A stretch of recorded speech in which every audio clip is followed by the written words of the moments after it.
In this video, I'm going to show you how to replace the connecting rod assembly on an air compressor.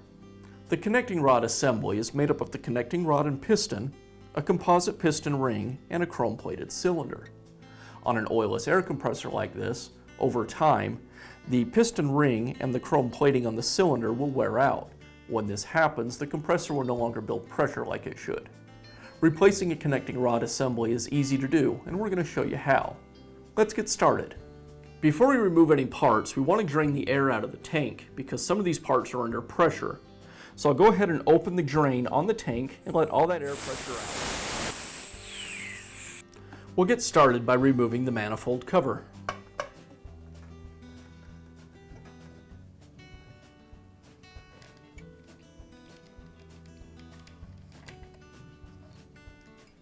Next, we'll remove the two screws that secure the pump to the tank.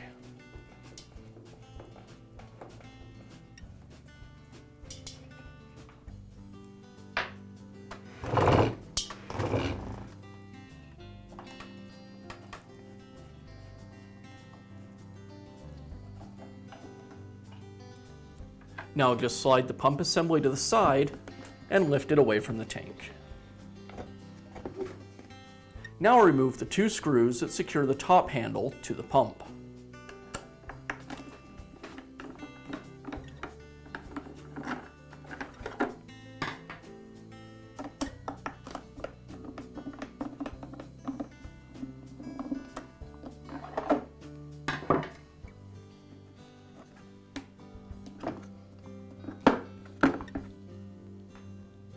There are three screws that secure the two halves of the pump cover.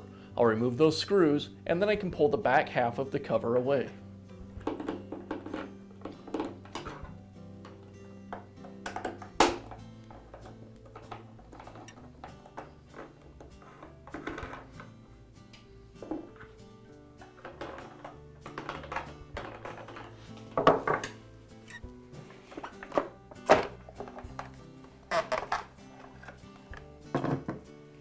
Now remove the two filled wires, this one and one on the other side, as well as the ground wire.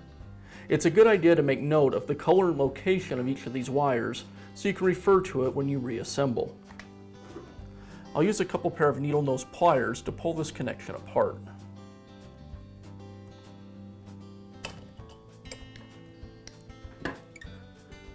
A flat bladed screwdriver for the ground connection.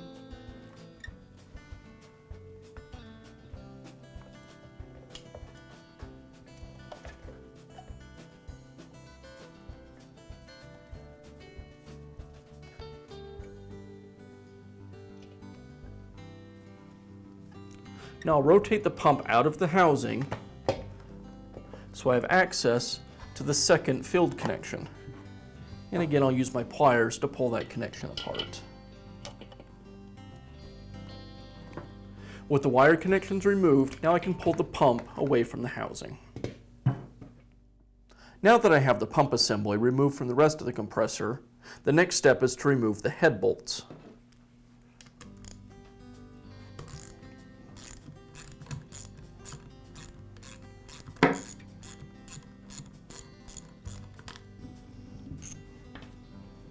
Now that I have the head and the valve plate removed, I can go ahead and remove the bolt that connects the connecting rod. I'll use a screwdriver to bind up the pulley so the motor doesn't spin.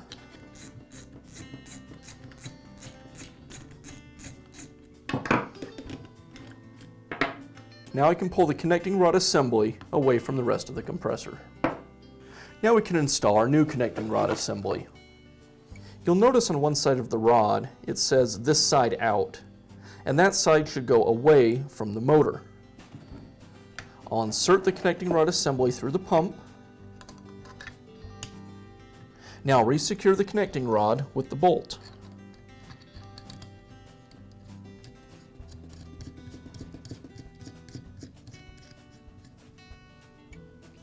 And again, I'll use a screwdriver to bind up the pulley.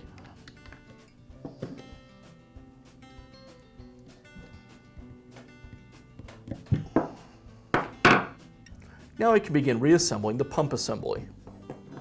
First, I'll place the cylinder gasket against the valve plate. I want the side with the 5 valves to go against the piston. I'll place that next.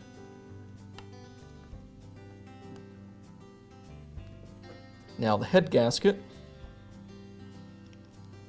And if either of these gaskets are damaged, be sure to replace them. And now the cylinder head.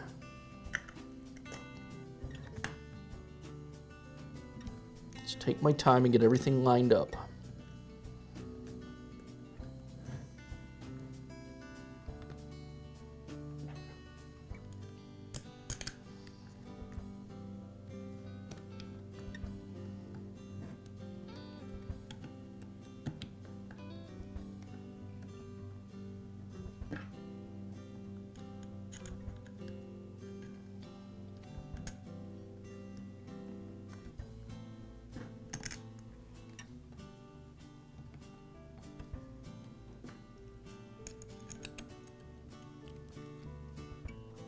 And now I'll torque the head bolts to between 49 and 55 inch-pounds.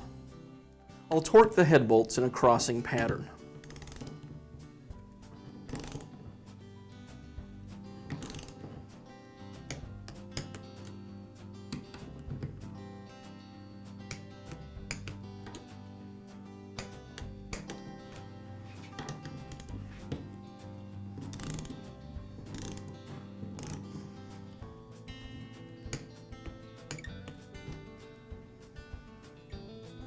Now we can place the pump back into the housing.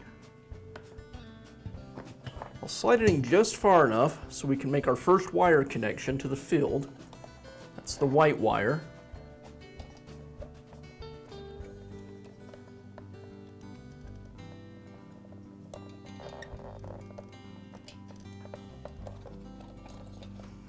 Now I'll continue to slide the pump into the housing, lining up these feet with the grooves in the housing.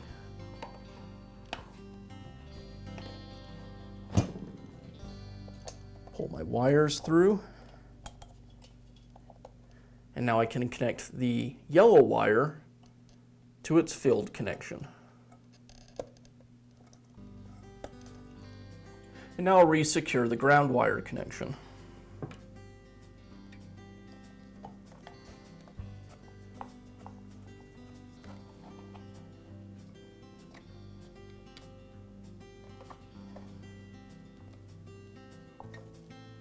With the pump wires reattached, now we can replace the rear housing cover and secure it with the screws.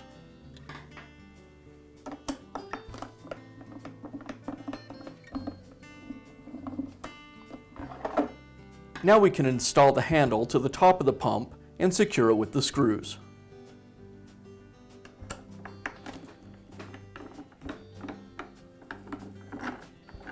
Now I'll place the pump back onto the isolator feet and slide it back. Now I'll replace the screws that secure the pump.